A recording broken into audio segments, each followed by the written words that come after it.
पैशाची बचत करायला शिका, कारण गरज कधी दार ठोठावेल याचा पत्ता नसतो. आज हातात पैसा आहे म्हणून उद्याची चिंता टाळता येते.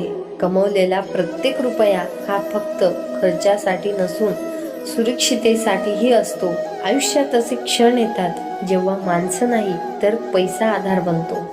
गरजेच्या वेळी हात रिकामा राहिला की स्वाभिमानही डगमगायला लागतो. बचत म्हणजे कंजूसपणा नाही तर शहाणपणाचं लक्षण आहे. आज थोडं कमी उपभोगलं तर उद्या मोठा श्वास घेता येतो. पैशाची किंमत तेव्हाच कळते जेव्हा तो नसतो. संकटात कुणी साथ देईलच याची खात्री नसते, पण साठवलेला पैसा नक्कीच उपयोगी पडतो. कमाईवर गर्व करू नका, कारण वेळ एका क्षणात चित्र बदलते. बचत शिकलेला माणूस परिस्थितीसमोर कधीच पूर्णपणे हतबल होत नाही. म्हणून आजपासून थोडी तरी बचत करा. विचारा.